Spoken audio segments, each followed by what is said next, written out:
नमस्कार। आज की खास चर्चा में आपका बहुत बहुत स्वागत है। मैं हूं आपके साथ कीर्ति अरोड़ा। भारी बारिश और बाढ़ ने पहाड़ी राज्यों हिमाचल प्रदेश और उत्तराखंड में भारी तबाही मचाई है। दोनों राज्यों में कुल मिलाकर 81 लोगों की जान चली गई है। हिमाचल प्रदेश में भूस्खलन के कारण हुए नुकसान बहुत हुआ है और जुलाई और अगस्त में सबसे ज्यादा बारिश वाले महीने हैं। इसमें मानसूनी ब्रेक आता है तो बादल पहाड़ों पर जमा हो जाते हैं। यही सबसे ज्यादा वजह रही है बारिश की। हिमाचल में अब तक 214 लोगों की मौत हो चुकी है, जबकि 38 लोग अभी भी लापता बताए जा रहे हैं। पहाड़ी क्षेत्रों में भूस्खलन, अत्यधिक बारिश और फ्लैश फ्लड से हाहाकार मचा हुआ है। लेकिन इसकी असल वजह क्या हो सकती है, ये जानना बेहद जरूरी है। और इसके लिए हमारे साथ जुड़े हैं डॉक्टर सुशील कुमार। ये फॉर्मर साइंटिस्ट और जियोफिजिक्स एक्सपर्ट हैं। सर, आपका बहुत बहुत स्वागत है। सर, आपसे जानना चाहेंगे कि ये आपदा का साइंटिफिक लॉजिक क्या है। सबसे पहले दर्शकों को ये बताएं। देखिए, सबसे इम्पोर्टेंट बात यह है कि क्लाइमेट बहुत चेंज हो रहा है और हमारा जो गतिविधियां हैं अभी, हम लोग मॉडर्नाइजेशन के नाम पर जो गतिविधियां कर रहे हैं। पहाड़ में पहले बहुत लिमिटेड लोग ही जाते थे, तो पहाड़ गुस्साया हुआ नहीं है। बेसिकली हमने क्लाइमेट को ऐसा बना दिया है कि मल्टी क्लाउड बस्टिंग हो रही है, उससे पानी इतनी तेजी से आ रहा है और सॉफ्ट पहाड़ है, ये तो सबको पता है। अभी जो हमला जोशीमठ में हुआ, जोशीमठ में क्या हुआ है? जोशीमठ में glacier, basically glaciated material moraine पर वो सारे घर बने हैं और नीचे से लोगों ने जाकर वहां पर बड़े बड़े होटल्स बना दिए, 4 मंजिल 5 मंजिल ऊंचे।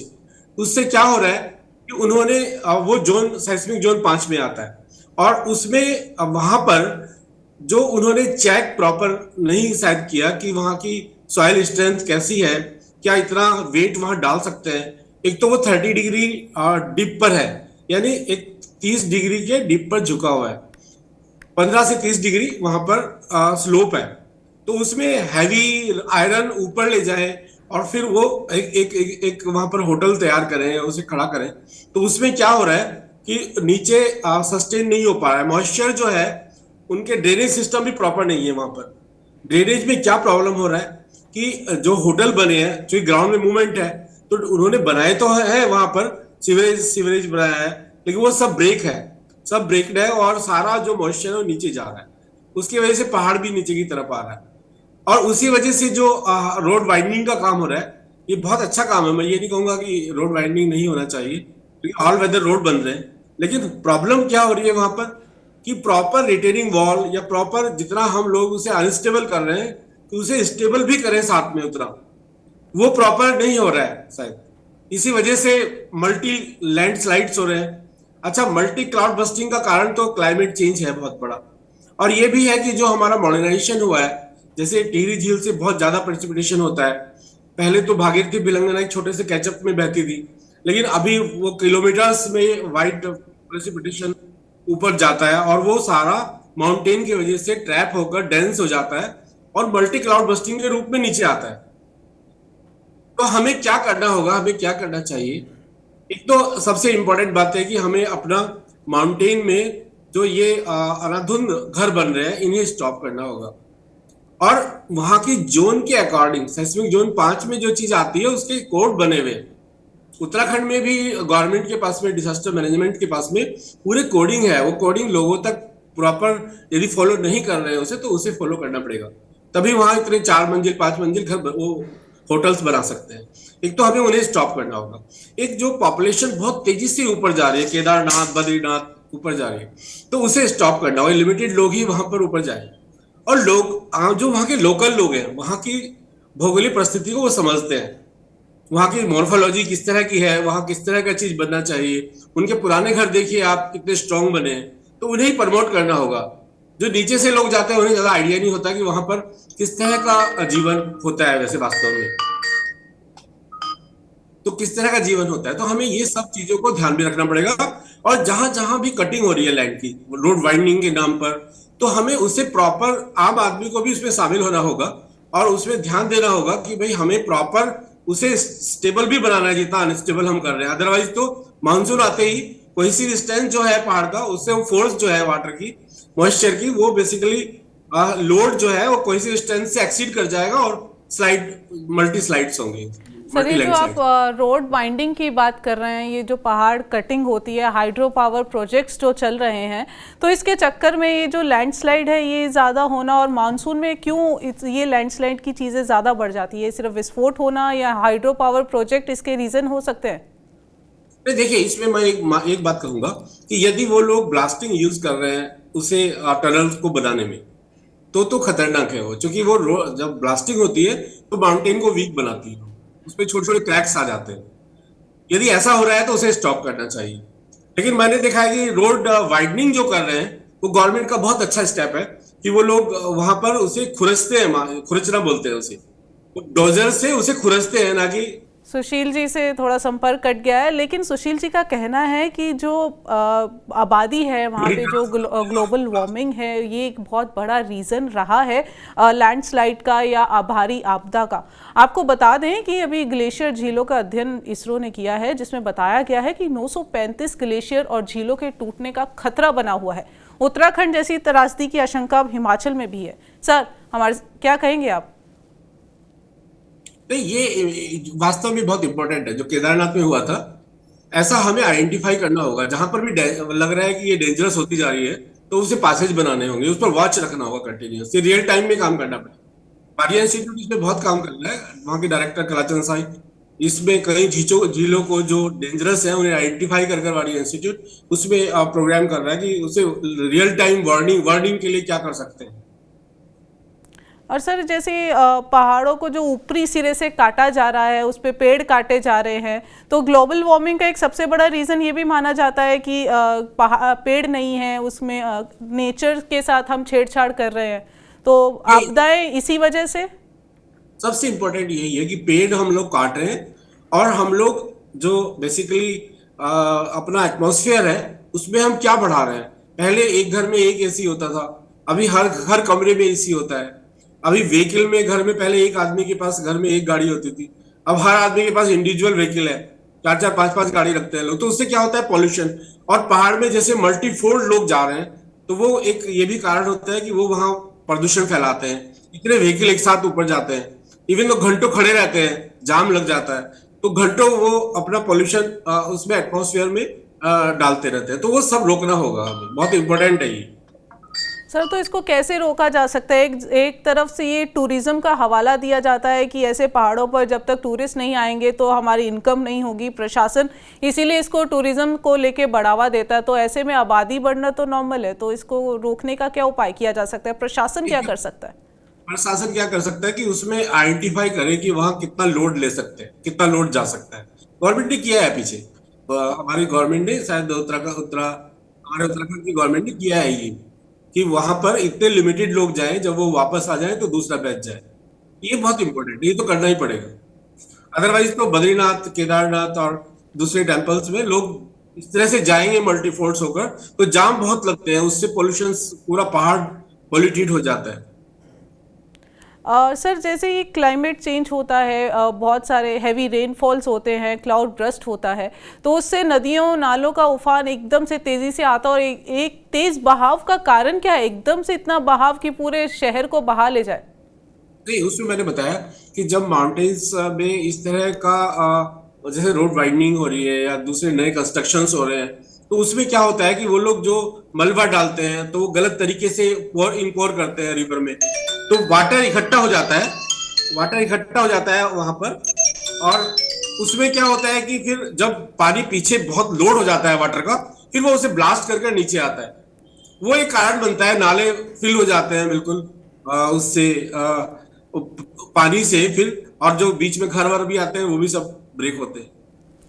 और सर, उत्तराखंड की बात करें तो उत्तराखंड को लेके ये चीज़ें बहुत प्रचलित हैं कि एक धारी देवी मंदिर है वहाँ पे। ऐसा कहा गया कि प्रशासन ने उस धारी देवी मंदिर को हिलाया और उस वजह से बहुत सारी आपदाएं आई थी। तो देवभूमि और उसका साइंटिफिक लॉजिक ऐसा क्यों? क्योंकि प्रशासन ने वापस उस मंदिर को उस जगह रखा, तो ऐसा कुछ साइंटिफिक इसका लॉजिक हो सकता है? नहीं, बिल्कुल नहीं, इसका कोई साइंटिफिक लॉजिक नहीं।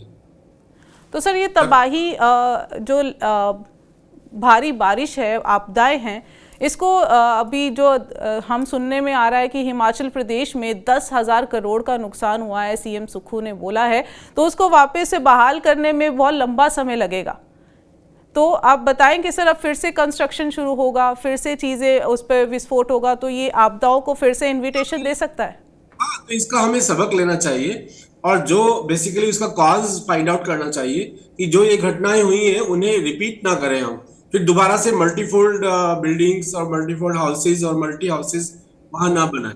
पहले सॉइल टेस्टिंग कराएं प्रॉपर, वहां कौन सा फॉल्ट पास हो रहा है, वहां पर मॉर्फोलॉजी कैसा है, वहां पर सारी चीजें चेक कर कर, और कौन सा सेismic जोन में आता है, वहां पर कंस्ट्रक्शन किस तरह का होना चाहिए, उसके बाद ही डिसाइड करें। जी। और सर जापान आप में ये जी बताएं। जापान में जैसे कोबे में पूरा शहर बह गया था सुनामी से, उन्होंने फिर रिबिल्ड किया उसे उस तरह से, और फिर 1 किलोमीटर लंबी वहां पर एक सॉइल की वॉल बनाई ताकि वाटर दोबारा से अंदर ना आए। तो हमें उस तरह का यहाँ पर जो जो प्रॉब्लम्स आई उनसे सबक लेकर वर्ड बाय वर्ड वही हमारा बेसिकली आंसर बनेगा, वही सॉल्यूशन भी बनेगा। सर एक प्रशासन एक सॉल्यूशन निकालता है कि जैसे हिमाचल में तबाही आई तो डैम खोल दिया जाता है जिससे दूसरे राज्य बाढ़ग्रस्त हो जाते हैं, तो इसका कोई सॉल्यूशन हो सकता है? नहीं, देखिए, इसका तो पहले से डिसाइड करना होगा कि यहाँ हम इस वाटर तक ले रहे हैं, यदि अचानक इसमें डबल वाटर हो जाए या और ज्यादा वाटर आ जाए तो उसका पासेज हमें कैसे देना होगा।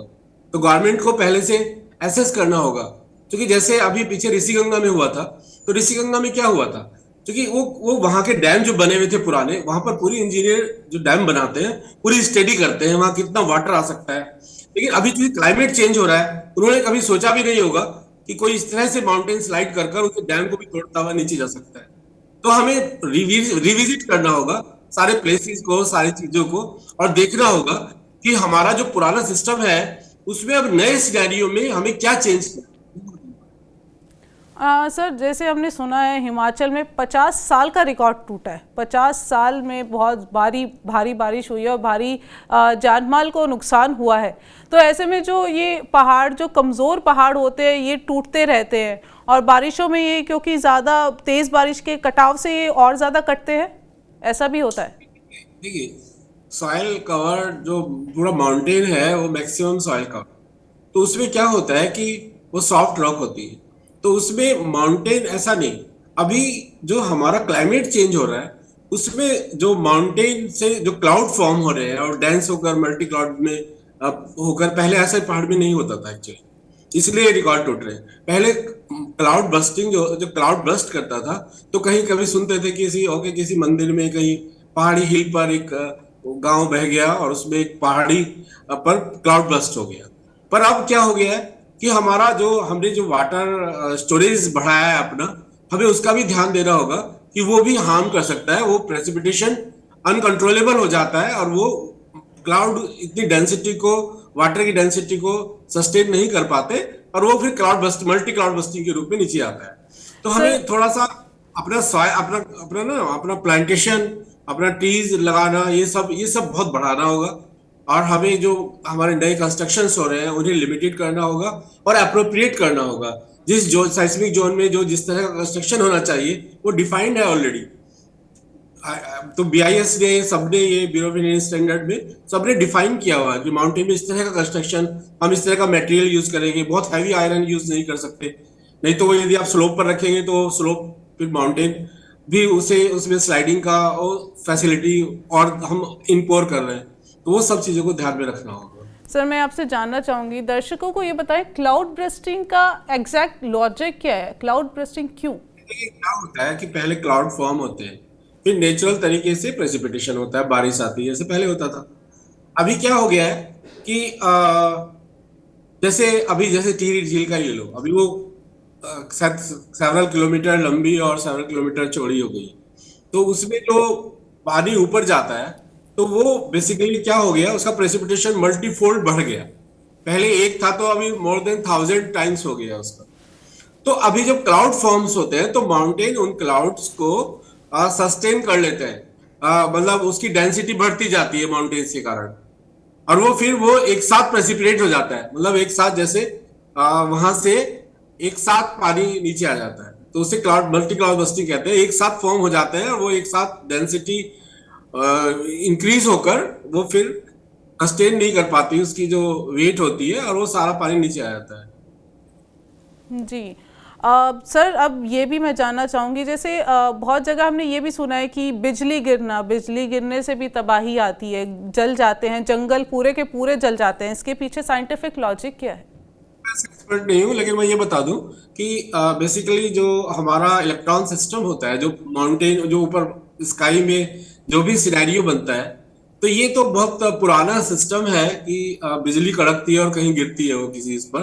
तो वो जो इलेक्ट्रॉन बेसिकली उसका जो पूरा फॉर्मेशन होता है, जो एनर्जी की फॉर्म में होता है, वो सारा इलेक्ट्रॉन्स एनर्जी होता है, और वो फिर अचानक नियंत्रित होकर उसका कोई कंट्रोल नहीं होता और वो कहीं हार्म करता है। जी, सुशील जी, हमारे साथ जुड़ने के लिए आपका बहुत बहुत शुक्रिया। हिमाचल में ऐसी तबाही पहले नहीं देखी। इस बार कुदरत का ऐसा कहर टूटा कि 12 में से 11 जिले लैंडस्लाइड, बाढ़, बारिश से कराह रहे हैं। जगह जगह पहाड़ टूट गए हैं। लैंडस्लाइड से सारा मलबा सड़कों पर गिर गया है। सड़क जहां जहां टूट गई है वहां लोग फंसे हैं। प्रशासन, एनडीआरएफ राहत और बचाव कामों में जुटे हैं, लेकिन तबाही इतनी ज़्यादा है कि राहत कामों को पूरा करने में लंबा समय लग सकता है।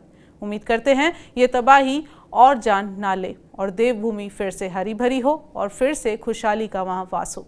इसी के साथ आपसे इजाज़त लेंगे। नमस्कार।